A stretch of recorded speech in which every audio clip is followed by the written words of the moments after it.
So your rage quit hobbies that you want to start because you're a perfectionist and it gets really frustrating when you're not good immediately. Ask and sometimes you shall receive. I'm a recovering perfectionist and also have been doing coaching work with overachievers since 2016, so listen up. One of the best tools is deciding early on that your early work just is gonna suck and accepting that as fact so you're not surprised, but there are a few other tools you can utilize. One is picking something that a current client referred to as good bang for the buck, as in you can do a full thing for not that much time or effort, so you can bang things out a little more quickly and not get in your own head. In the case of sewing, maybe that's making a cat toy instead of making a dress.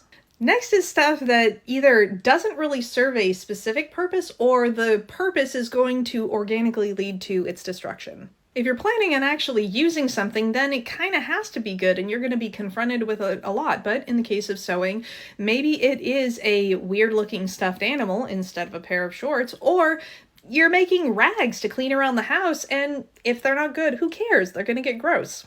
And last is staging out what the purpose of the projects actually are. Let's say your first 10 projects have nothing to do with being good or anything to do with getting any better. The first 10 projects are just about getting out something.